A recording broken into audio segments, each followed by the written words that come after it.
Pernah lihat anak cuci piring, gak lama ibunya datang, dia ambil piring yang udah dicuci anak itu, terus ibunya cuci ulang.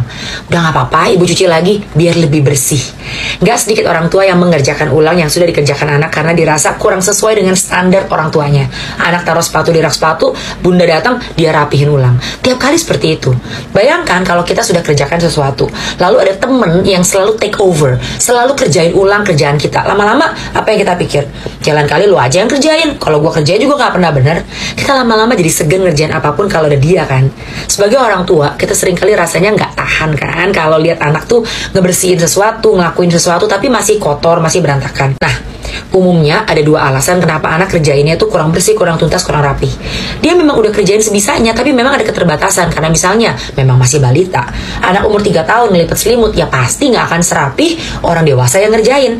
Dalam kasus seperti ini yang bisa kita lakukan, ajak anak sama-sama kerjain ulang bareng sama kita. Sambil kita ajarin caranya dengan lebih rapi itu kayak apa sih. Lama-lama dia akan makin lagi bisa. Dan anak-anak itu seneng loh kalau kita ajak dia untuk bantu kita. Skenario kedua, anaknya memang asal-asalan ngerjainnya. Sapu buru-buru, lipat baju asal-asal. Kenapa? Biasanya karena dia mau melakukan hal lain yang menurut dia lebih menyenangkan. Misalnya, memang mau main game, jadi dia buru-buru. Biasanya yang melakukan ini juga anaknya yang udah lebih besar. Penting untuk kita responi sikap ini. Sikap asal-asalan kalau mengerjakan sesuatu yang menurut dia nggak penting. Sikap nggak peduli akan tanggung jawab. Karena kalau kita biarinin, ini bisa jadi kebiasaan yang terus kebawa sampai dewasa. Kalau anaknya nih cenderung apa-apa kerjanya asal-asalan gimana? Contoh, anak nyapu asal-asalan terus dia pergi main game. Kita perlu panggil dia balik. Bukan untuk dibentak-bentak ya, kamu kerja nggak becus. Bukan. Ajak dia ke area yang lantainya masih kotor. Kita tanya, "Nak, tadi kamu udah nyapu?" "Udah." "Coba dilihat di sini." "Kok bunda lihat kayaknya belum bersih." Udah bersih." "Coba lihat tuh, masih ada debu, masih ada kotoran di lantai, masih banyak." "Tadi aku lihat sih udah bersih." Yang kita lakukan selanjutnya ini penting.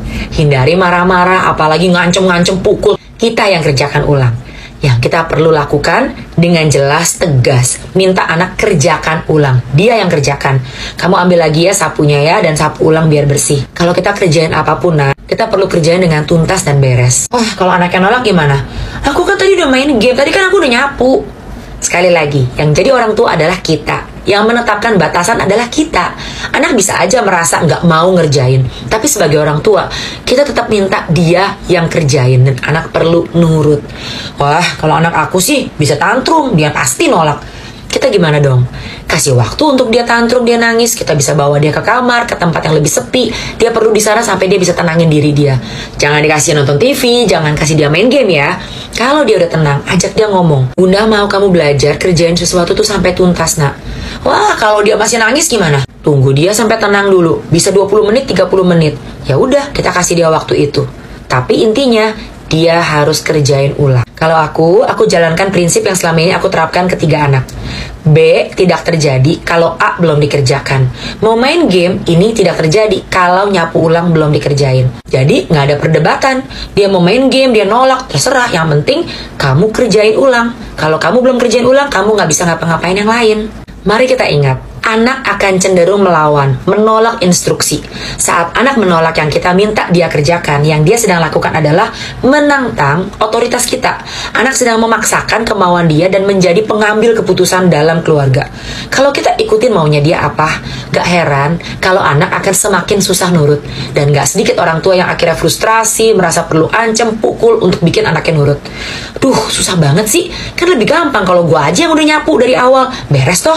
Kita perlu lihat bahwa yang sedang terjadi ini adalah teaching moment. Momen di mana anak bisa kita ajar sesuatu nilai yang penting. Sikap anak yang salah perlu kita perbaiki. Ya inilah momennya. Mengajarkan kebiasaan yang baik, menanamkan nilai yang baik ke anak memang perlu proses yang panjang. Dan realitanya anak akan melawan kita. Pasti, aku pun lewatin dengan 3 anak kok. Tapi ya, kita memang harus lewatin, berjuang. Salah, gagal, akhirnya kita bentak, bisa aja. Tapi kita ingetin, aku gak boleh lakukan itu lagi. Aku mau lakukan yang lebih baik besoknya. Suami dan istri juga sama-sama perlu jadi satu tim dan ajarkan ke anak. Kalau suaminya nggak mau kerja sama, istrinya nggak kerja sama, ya kita yang coba dulu kerjain ke anak. Semampunya kita. Setelah bertahun-tahun ya, nggak instan. Setelah bertahun-tahun mendidik anak, lama-lama anak-anak akan lihat kalau apa yang orang tua lakukan itu adalah yang baik buat dia, yang memberikan dia bekal untuk menjadi seorang dewasa yang bertanggung jawab nanti. Semoga bermanfaat.